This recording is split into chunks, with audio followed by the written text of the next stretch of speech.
Study জিকেএনসিএ চ্যানেলে সকলকে স্বাগত জানাই। আজকে ফুড সাপ্লাই সাব ইন্সপেক্টর পদে ক্লাস নম্বর 45। আজকের ক্লাসে আমি ডিসেম্বর মাসের কারেন্ট অ্যাফেয়ার্স নিয়ে আলোচনা করব। ডিসেম্বর মাসের 24টি গুরুত্বপূর্ণ কারেন্ট অ্যাফেয়ার্স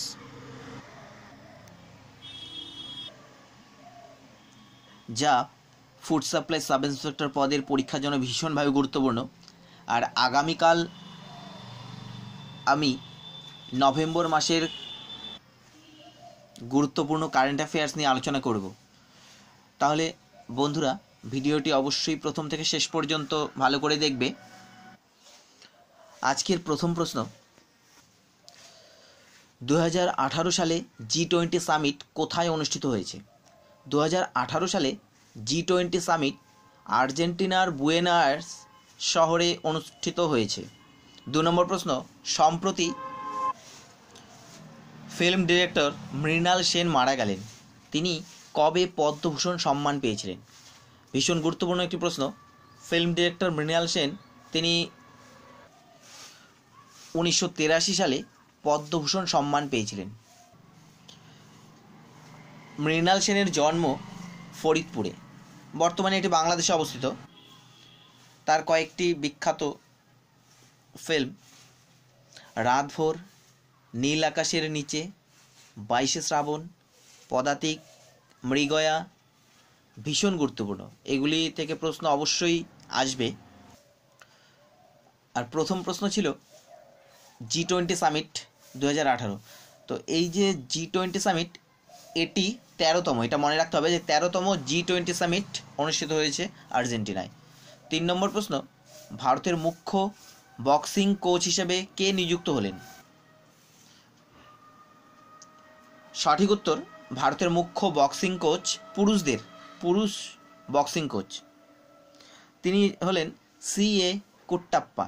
CA কুট্টাপ্পা পুরুষ বিভাগের যে বক্সিং, সেই বক্সিং কোচ নির্বাচিত হয়েছেন। 4 নম্বর প্রশ্ন, 106তম ইন্ডিয়ান সায়েন্স কংগ্রেস কোথায় অনুষ্ঠিত হয়েছে? 106তম ইন্ডিয়ান সায়েন্স কংগ্রেস পাঞ্জাবের জলন্ধরে অনুষ্ঠিত হয়েছে এবং এর উদ্ঘাটন করেন প্রধানমন্ত্রী নরেন্দ্র মোদী। 106তম ইন্ডিয়ান সায়েন্স কংগ্রেস এর থিম ভীষণ গুরুত্বপূর্ণ। এর থিম ছিল future India, science and technology. তাহলে ইন্ডিয়ান সায়েন্স কংগ্রেস 106তম অধিবেশন পাঞ্জাবের জলন্ধরের ফাগওয়ারাতে অনুষ্ঠিত হয়। ফাগওয়ারা অনেক সময় ফাগওয়ারা দেওয়া থাকবে, তো এটার স্পেলিংটা আমি লিখে দিলাম ফাগওয়ারা। 5 নম্বর প্রশ্ন, কাকে সম্প্রতি ভারতীয় মহিলা ক্রিকেট দলের কোচ হিসেবে নিযুক্ত করা হলো? সঠিক উত্তর, WV রমনকে ভারতীয় মহিলা ক্রিকেট দলের কোচ হিসেবে নিযুক্ত করা হয়েছে। ভীষণ গুরুত্বপূর্ণ প্রত্যেকটি। 6 নম্বর প্রশ্ন,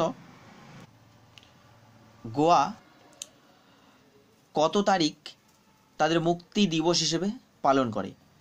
19শে ডিসেম্বর গোয়া তাদের মুক্তি দিবস হিসেবে পালন করে। এবছর গোয়া তাদের 57তম মুক্তি দিবস হিসেবে পালন করল। 7 নম্বর প্রশ্ন, পুরুষ হকি বিশ্বকাপ 2018 এতে কোন দল চ্যাম্পিয়ন হয়েছে? পুরুষ হকি বিশ্বকাপ 2018তে বেলজিয়াম নেদারল্যান্ডকে হারিয়ে চ্যাম্পিয়ন হয়েছে এবং এই ফাইনাল অনুষ্ঠিত হয়েছে ভুবনেশ্বরে, অর্থাৎ উড়িষ্যার ভুবনেশ্বরে এর ইভেন্ট ছিল। আর এই হকি বিশ্বকাপে ভারতের স্থান 6 নম্বর, অর্থাৎ ভারতবর্ষ হকি বিশ্বকাপে 6 নম্বর পজিশনে শেষ করেছে। 8 নম্বর প্রশ্ন, পেটায়ের পার্সন অব দ্য ইয়ার 2018 কে নির্বাচিত হয়েছে? পেটার পার্সন অব দ্য ইয়ার 2018 নির্বাচিত হয়েছেন সোনম কাপুর।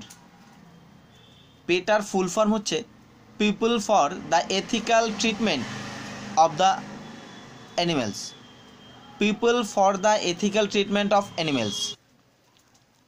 9 নম্বর প্রশ্ন, ফোর্বস ইন্ডিয়ার দ্বারা ঘোষিত সবচেয়ে বেশি বা হাইয়েস্ট পেইড সেলিব্রিটি কে?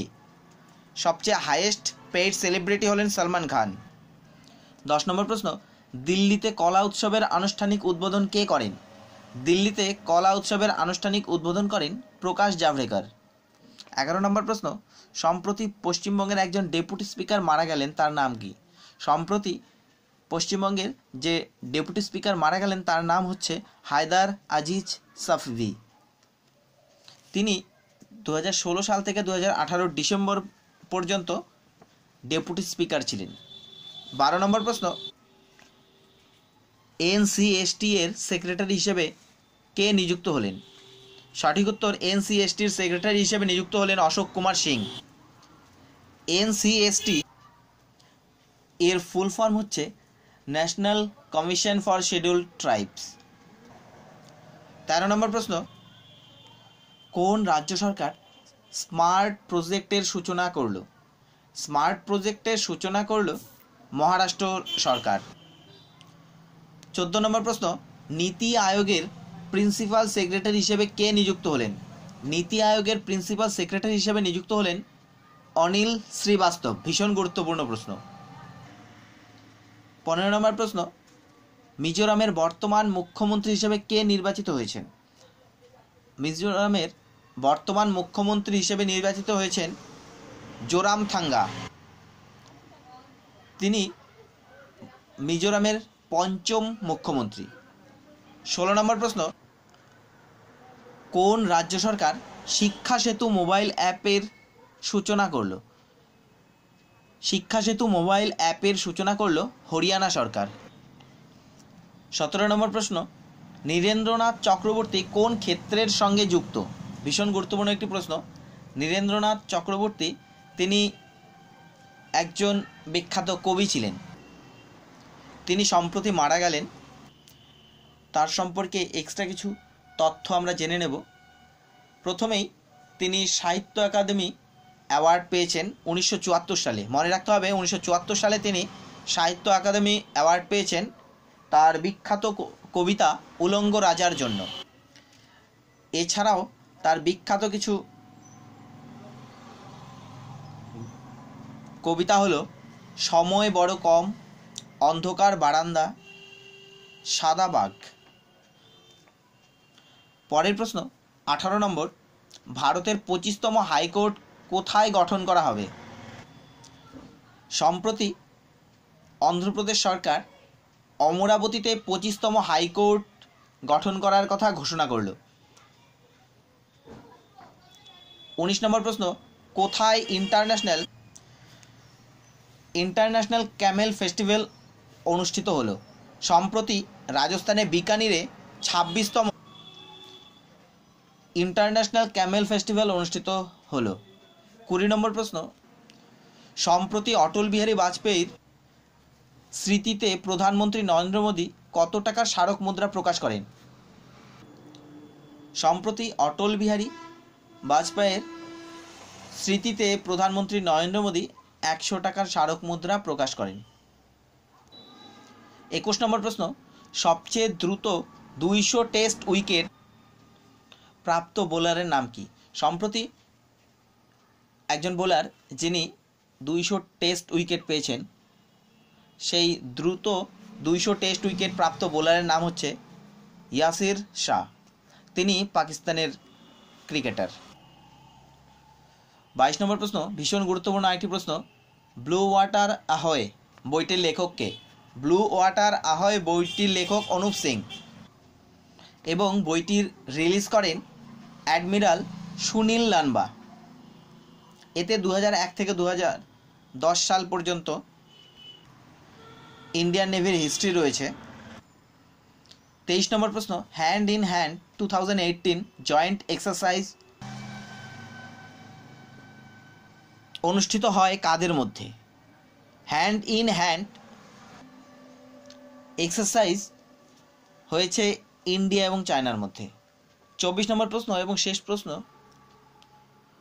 কোন শহরে start up India venture capital summit অনুষ্ঠিত হলো? Start up India venture capital summit অনুষ্ঠিত হয়ে গেল সম্প্রতি গোয়াতে। তাহলে বন্ধুরা, আজকে ডিসেম্বর মাসের গুরুত্বপূর্ণ কারেন্ট অ্যাফেয়ার্স নিয়ে আলোচনা করা হলো।